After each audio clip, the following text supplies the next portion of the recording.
ओम शांति 20/10/2023 के बाबा के मधुर महावाक्य। ओम शांति। मीठे बच्चे, देश आए सब कुछ भूल एक बाप को याद करो, तब कहेंगे मुतेले बच्चे इस पुरानी दुनिया से अब तुम्हारी बुद्धि हट जानी चाहिए। बाबा कहते, देश आए सब कुछ भूल एक बाप को याद करो, तब कहेंगे मुतेले बच्चे इस पुरानी दुनिया से अब तुम्हारी बुद्धि हट जानी चाहिए। प्रश्न, बाप का ज्ञान किन बच्चों की बुद्धि में सहज ही बैठ जाता है? बाप का ज्ञान किन बच्चों की बुद्धि में सहज ही बैठ जाता है? उत्तर, जो गरीब बच्चे हैं, जिनका मोह नष्ट है और बुद्धि विशाल है, उनकी बुद्धि में सारा ज्ञान सहज बैठ जाता है। बाकी जिनकी बुद्धि में रहता हमारा धन, हमारा पति, हमारा वह ज्ञान धारण कर ऊंच पद नहीं पा सकते। बाबा का बनने के बाद भी लौकिक संबंधों की याद करना माना कच्ची सगाई है, उन्हें सौतेला कहा जाता है। गीत, मरना तेरी गली में, जीना तेरी गली में। ओम शांति। मीठे मीठे बच्चों ने गीत का अर्थ तो आप ही समझा होगा। अब जीते जी आकर के बाप का बनना और पुरानी दुनिया जिसको रोरा नरक कहा जाता है, उनको भूलना भी और छोड़ना भी है। रोरा नरक को भूल फिर स्वर्ग को याद करना, माना नरक को भूलना, अपने को आत्मा समझ अपने बाप को याद करना। पुरानी दुनिया बुद्धि से हट जानी चाहिए, उनके लिए पुरुषार्थ चाहिए। ये जन्म जन्मांतर का कर्म बंधन है, एक जन्म का नहीं, जन्म जन्मांतर का कर्म बंधन है। कितने पाप किस किस के साथ किए, वह सब जन्म ले भोगने पड़ते हैं। तो इस कर्म बंधन की दुनिया को भूल जाना है। ये शीशी दुनिया है, पति शरीर है ना, इसमें मोह मिटाना है। गरीबों का मोह सहज मिट जाता है, शाहूकार का मुश्किल मिटता है। वह समझते हैं हम स्वर्ग में सुखी बैठे हैं। गरीब दुखी हैं, यूँ तो सारा भारत गरीब है, फिर उनमें भी जो गरीब हैं वह झट उठाते हैं, उनके लिए ही बाप आते हैं। गरीबों को जास्ती वर्षा मिलता है। सब सेंटर्स के देखो, शाहूकार कोई मुश्किल ठहर सकते हैं, स्त्रियाँ भी गरीब घरों से ही आती हैं। बाबा मिसाल देते, धनवान को पति से सुख मिलता, इसलिए उनसे बुद्धि योग टूट नहीं सकता। गरीब ही अक्सर करके ज्ञान लेते हैं, बाप है ही गरीब निवाज। जब बाप को सब याद करते हैं, परंतु ड्रामानुसार भक्त भगवान को जानते नहीं हैं। भगवान तो है ही भक्तों का रक्षक, भक्ति का फल देने वाला सदगति दाता एक बाप है। तुम बच्चे बाप द्वारा ही अब भी ज्ञान की बातें सुन रहे हो। ये ज्ञान उन्हीं बच्चों की बुद्धि में बैठता है जिनकी बुद्धि विशाल है, मोह नष्ट है, जिनकी बुद्धि में रहता है कि हमारा पति, हमारा धन आदि है, वे ऊंच पद नहीं पा सकते हैं। पद भी पाते हैं जो रचना रचना का परिचय देते हैं। बाप को पहचाने बिगर वर्षा कैसे मिले? साजन को सिर्फ साजन कहने से फायदा नहीं हो सकता है। जाने पहचाने बिगर साजन से सगाई कैसे हो सकती है? कन्या की सगाई होती है तो उनको चित्र आदि दिखाते हैं, मतलब फ़ोटो, फलाने का बच्चा ये काम करता है, आगे दिखलाते थे नहीं, ऐसे ही शादी करा देते थे। तो भी उनकी कर्म जो काम करते थे ना, जॉब करते थे, उसके बारे में बताते थे। ये यहाँ कोई बच्चे अपने बाप को अथवा साजन को जानते ही नहीं हैं, तो सगाई कैसे हो? नंबरवार है, कईयों की कच्ची सगाई, पर लौकिक साजन को याद नहीं करते। लौकिक साजन को लौकिक संबंधी आदि की याद करते रहते, गोया कच्ची सगाई। उनको सौतेले बच्चे कहा जाता, पक्के को मतेले बच्चे कहा जाता है। मतेले बच्चे बहुत थोड़े हैं, भट्ठी में इतने पड़े, उनमें भी कितने कच्चे निकल पड़े, अपने साजन को पहचानते ही नहीं हैं। जैसे पारा हथेली पर ठहरता नहीं है, वैसे ही याद भी इतनी मुश्किल है, घड़ी घड़ी भूल जाते हैं। 25-30 वर्ष वाले भी पूरा याद नहीं कर सकते। तुम जानते हो, पारलौकिक साजन स्वर्ग में 21 जन्मों के लिए महारानी महाराजा बनाने वाला है, सृष्टि के आदि मध्यंत को जानने वाला है। सजनियों को इतना समझाते हैं तो भी बुद्धि में बैठता नहीं है। बुद्धि पुरानी दुनिया के बंधनों में भटकती रहती है। समझते नहीं हैं कि मैं बंधन में हूँ। संबंध जो चाहिए ना एक का, बाकी सब है बंधन। बच्चों को समझाया जाता है एक से संबंध रखो। वह तुमको सृष्टि के आदि मध्य अंत की शिक्षा देते हैं। तुम जानते हो आधा कल्प है ज्ञान, आधा कल्प है भक्ति। ज्ञान तो 21 जन्मों का वर्षा मिलता, वहाँ है ही सतो प्रधान, फिर सतो प्रधान से नीचे सतो, फिर सतो रजो में गिरकर रजो में आना। तो पहले सतो प्रधान भक्ति होती, फिर भक्ति भी सतो रजोतम में आती, फिर और ही गिरती रहती। अब ये जानना, किसी को समझाना तो बहुत सहज है। तुम बच्चों को नरक और स्वर्ग को कंट्रास्ट करके बताना है। नरक से संबंध तोड़ एक से रखना है, माना एक बाप से संबंध रखने की प्रैक्टिस करो। बाप को याद करने से विकार विनाश होंगे। गरीब अच्छी मेहनत करते हैं तो बलिहारी गरीबों की है। बाप भी गरीबों पर बलिहार जाते हैं। शुरुआत में कितने गोप थे, कितनी माताएं थी, कितने चले गए, बाकी थोड़े रहे। माताएं भी थोड़ी रही, हाँ कोई शाहूकर घर की भी रह गई। तो बा कहती अब तुम्हें मूल बात समझानी है कि जिस भगवान को सब याद करते हैं उसका परिचय क्या है। पतित पावन बाप जो राजयोग सिखाकर नर से नारम बनाते हैं उनको नहीं जानेंगे तो तुम पाप करते रहेंगे, बाप को गाली देते रहेंगे। सम्मेलन तो बहुत अच्छे होते रहते हैं वहाँ पर समझाने वाले बड़े तीखे चाहिए। बा कहते परंतु तुम वेदों की महिमा समझते हो, परंतु इससे कोई फ़ायदा होता नहीं है। फ़ायदा तो एक बाप से होता है जिसको तुम जानते नहीं। तुम नहीं जानते हो, आओ तो हम आपको समझाएं। बाबा समझाने का तरीका बता रहे हैं। बाप को पहचाने बिना वर्षा कैसे मिलेगा। बाप का वर्षा है मुक्ति, जीवन मुक्ति, गति सदगति, ये अक्षर सुनाते ही बाप हैं। तुम बच्चों को याद रखना चाहिए और कोई चीज़ से फ़ायदा नहीं है। बाप को और रचना के आदि मध्यांत को जाना, इसमें भी आधा कल्प की भक्ति, आधा कल्प सदगत ज्ञान। बाप भागते दिन और रात आधा आधा चलता। जब बोतों को परिचय मिल जाएगा तब कहेंगे कमाल है, ये तो सारी सृष्टि के आदि मध्यांत का राज चित्रों से बदलाते हैं।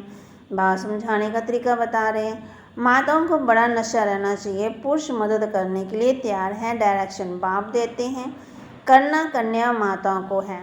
आजकल कन्या माताओं की महिमा जास्ती है।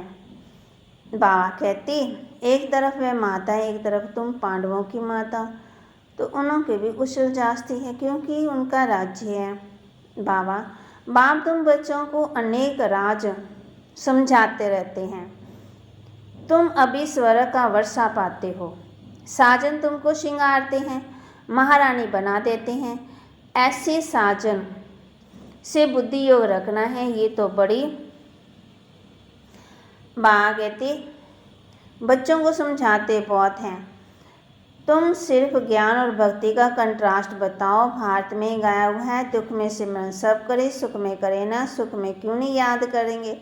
अभी वह नई दुनिया स्थापना, परंतु सुख का वर्षा तो पूरा लेना चाहिए ना। माता पिता जानते हैं हर एक कितना लायक है। मौत जब नज़दीक आएगी तो बताएंगे तुमने पुरुषार्थ पूरा नहीं किया, तब तुम्हारा ऐसा हाल हुआ।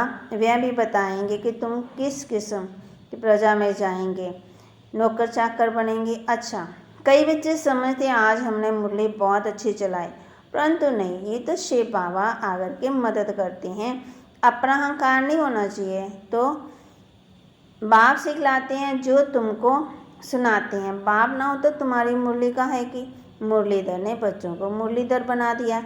चाहिए नहीं तो ऊंच पद पा नहीं सकेंगे। कहते मुरलीधर के बच्चों को मुरलीधर बनना चाहिए, नहीं तो ऊंच पद भी नहीं पाएंगे। बल कुछ ना कुछ फ़ायदा हो जाता है।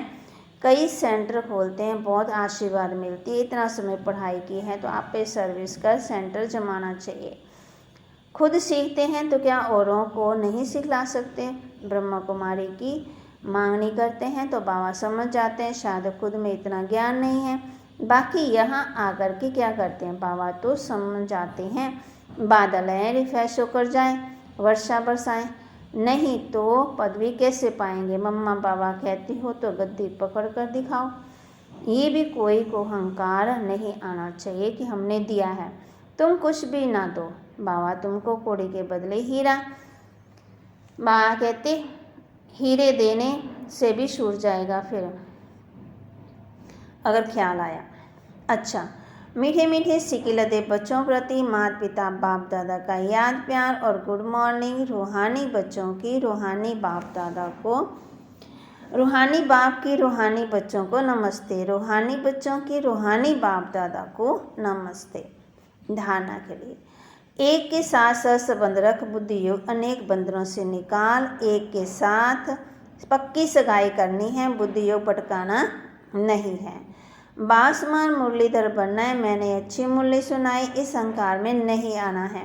बादल भरकर वर्षा करनी है, पढ़ाई की तो सेंटर जमाना है। पढ़ाई की है तो बाबा कहते सेंटर जमाना है। वरदान, बाप को सामने रख, ईर्ष्या रूपी पाप से बचने वाले विशेष आत्मा भव। बाप को सामने रख, ईर्ष्या रूपी पाप से बचने वाले विशेष आत्मा भव। ब्राह्मण आत्मा में हम शरीक होने के कारण ईर्ष्या उत्पन्न होती है। ईर्ष्या के कारण संस्कारों का टक्कर होता है। लेकिन इसमें विशेष सोचो कि यदि हम शरीक किसी विशेष कार्य के निमित्त बना तो उनको निमित्त बनाने वाला कौन, बाप को सामने लाओ तो ईर्ष्या रूपी माया भाग जाएगी।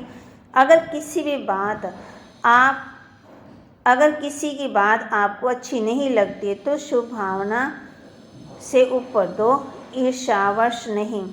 आपस में रेस करो, रीस नहीं, तो विशेष आत्मा बन जाएंगे। स्लोगन, बाप को अपना साथी बनाकर माया के खेल को साक्षी होकर देखते चलो। बाप को अपना साथी बनाकर माया के खेल को साक्षी होकर देखते चलो।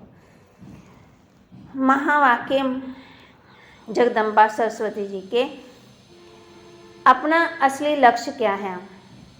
पहले ही जानना जरूरी है कि अपना असली लक्ष्य क्या है, वो भी अच्छी तरह से बुद्धि से धारण करना, तभी पूर्ण रीति से उस लक्ष्य में उपस्थित हो सकेंगे। अपना असली लक्ष्य है कि मैं आत्मा उस परमात्मा की संतान हूँ, असल में कर्मातीत हूँ। फिर अपने आप को बोलने से कर्म बंधन में आ गई। अब फिर से वो याद आने से, ईश्वरी योग में रहने से अपने किए हुए विकर्म विनाश कर रहे हैं। तो अपना लक्ष्य हुआ मैं आत्मा परमात्मा की संतान। बाकी कोई अपने को हम सो देवता समझ उस लक्ष्य में स्थित रहेंगे तो फिर जो परमात्मा की शक्ति है वो मिल नहीं सकेगी और ना फिर तुम्हारे भी कर्म विनाश होंगे। अब ये तो अपने को फुल ज्ञान है, मैं आत्मा परमात्मा की संतान, कर्मातीत ही भविष्य में जाकर जीवन मुक्त देवी देवता पद पाएंगे। इस लक्ष्य में रहने से वह ताकत मिल जाती है।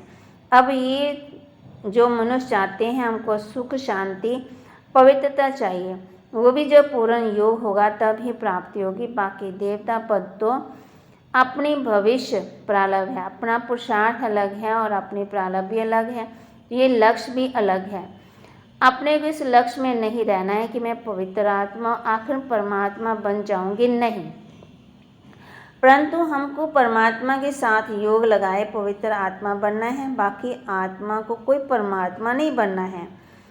इस अविनाशी ज्ञान पर अनेक नाम रखे हुए हैं, इस अविनाशी ईश्वरीय ज्ञान पर अनेक नाम धरे रखे हैं। कोई इस ज्ञान को अमृत, कोई ज्ञान को अंजन कहते। गुरु नानक जी ने कहा है, ज्ञान अंजन सतगुरु दिया, अज्ञान देर विनाश। कोई ने फिर ज्ञान वर्षा भी कहा, क्योंकि इस ज्ञान से हमारी सृष्टि हरी भरी बन जाती है। जो भी तमो प्रधान मनुष्य वो सतोगुणी मनुष्य बन जाते हैं और ज्ञान अंजन से अंधकार मिट जाता है। इस ही ज्ञान को फिर अमृत भी कहते हैं, जिससे जो मनुष्य 5 विकारों की अग्नि में जल रहे हैं उससे ठंडे हो जाते हैं। देखो गीता में परमात्मा साफ कहता है, कामवेशु क्रोधवेशु, उसमें भी पहला मुख्य है काम, जो ही 5 विकारों में मुख्य बीज है। बीज होने से फिर क्रोध लोभ मोह अहंकार आदि झाड़ पैदा होता है, उससे मनुष्यों की बुद्धि भ्रष्ट हो जाती है। अब उस ही बुद्धि में ज्ञान की धारणा होती है। जब ज्ञान की धारणा पूर्ण बुद्धि हो जाती है तब ही विकारों का बीज खत्म हो जाता है। लोग तो सिर्फ ही कहते हैं कि मर्यादा में रहो, परंतु असल मर्यादा कौन सी है? वो मर्यादा को आजकल टूट गई है। कहाँ वो सतयुगी त्रेता युगी देवी देवताओं की मर्यादा जो गृहस्थ में रहकर कैसे निर्विकारी प्रवृत्ति में रहते, अब वो सच्ची मर्यादा कहाँ? आजकल तो उल्टी विकारी मर्यादा पालन कर रहे हैं। एक दो को ऐसे ही सिखलाते हैं कि मर्यादा में चलो। मनुष्य का पहला क्या फर्ज है वो भी कोई नहीं जानता, बस इतना ही प्रचार करते हैं कि मर्यादा में रहो। अगर इतना भी नहीं जानते कि मनुष्य की पहली मर्यादा कौन सी है, मनुष्य की पहली मर्यादा है निर्विकारी बनना।